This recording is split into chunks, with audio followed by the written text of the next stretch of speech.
Alrighty, welcome to part 2 where we become a master of Scout. First, let's go over the controller, then we'll go through all the features of the app.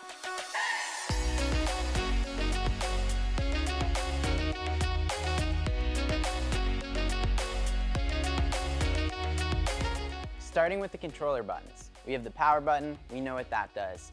Right under that, we have the auto takeoff and auto land button, we know what that does. In the top right corner, this button is headless mode, the button with the north, south, east, west. When you're in headless mode, forward and backward is no longer in accordance to the front and the back of the drone. Forward and backward is in accordance to where you are facing at the drone. It's a confusing mode. I personally never use it, and I would recommend you also don't use it. But if you're having trouble, you can turn on headless mode. And right under the headless mode is the fine tuning button. When you press this, it heads into fine tuning mode, where you can adjust the sensitivity and the alignment of the controls. Press it again to exit. I would recommend never doing the fine tuning unless something is wrong. I personally have never done it.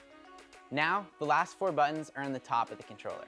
On the top left, we see an arrow up and an arrow down. This is what controls the camera moving up and down. Press that and it goes up. Press the left side and it goes down. And on the top right of the controller, we see a camera and a video camera. The camera takes a photo, and the video camera starts and stops a video. That's all that there is on the controller. So the first thing let's do is go over what the joysticks do. Let's start with the left joystick. The left joystick is what makes the drone go up if you go up on the left joystick, and down if you go down on the left joystick. If you go left on the left joystick, it makes the drone spin to the left, and if you go right on the left joystick, it makes the drone spin to the right. So the left joystick is up, down, spin, and spin. When in doubt, if you're ever in trouble, just go down on the left joystick.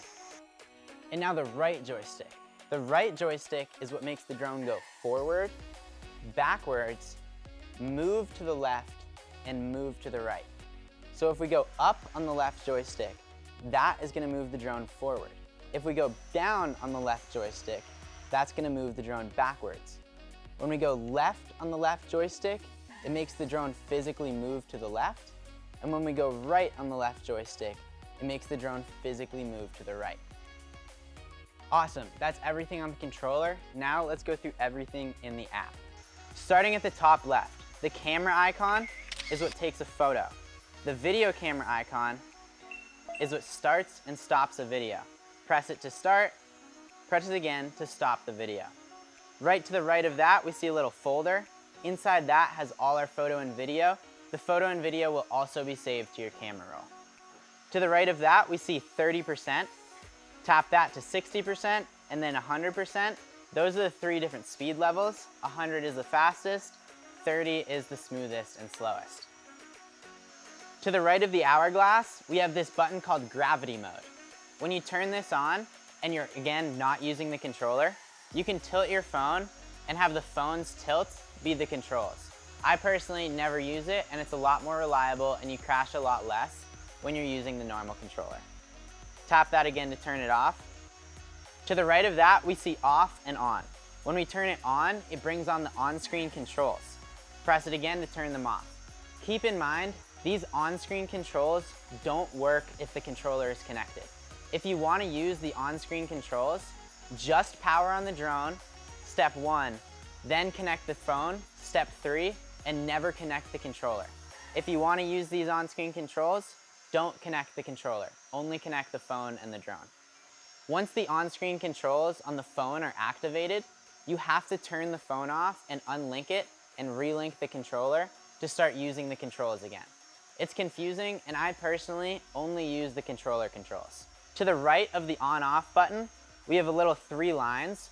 These 3 lines, again, if you're using the on-screen controls, you can tap this to adjust the fine tuning.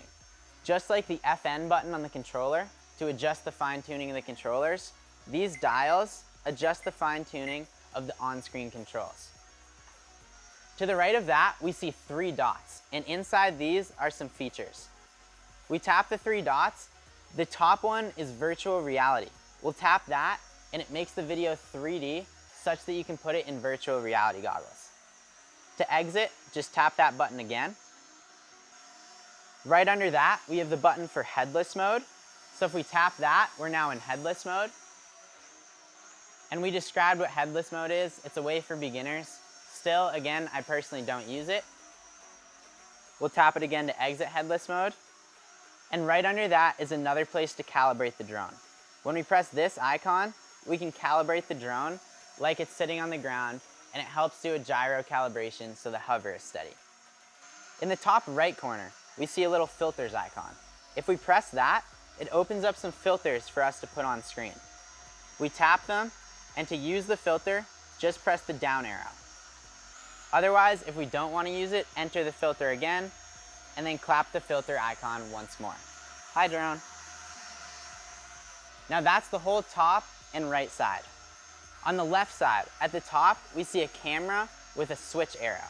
When we tap that, it switches the camera to the bottom camera. The drone actually has two cameras, one on top and one on bottom. And if you want to switch to the bottom camera, you tap that. Just press that icon again to switch it back to forward. Under the camera switch icon, we see a music button. We tap music, click to select music. We can do love, dynamic, memory, none.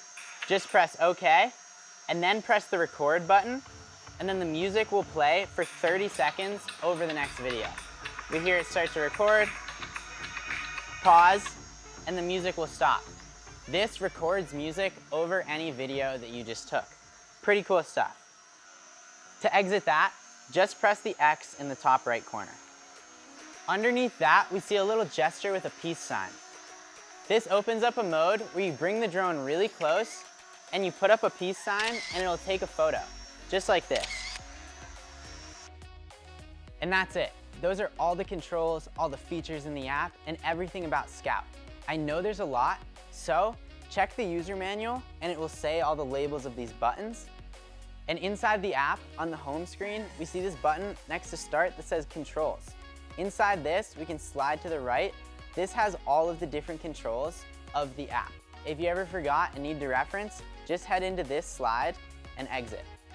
Other than that, we hope you absolutely love the Exo Scout. Hope you get to fly it, have some fun, maybe get into some drone battles with your buddies.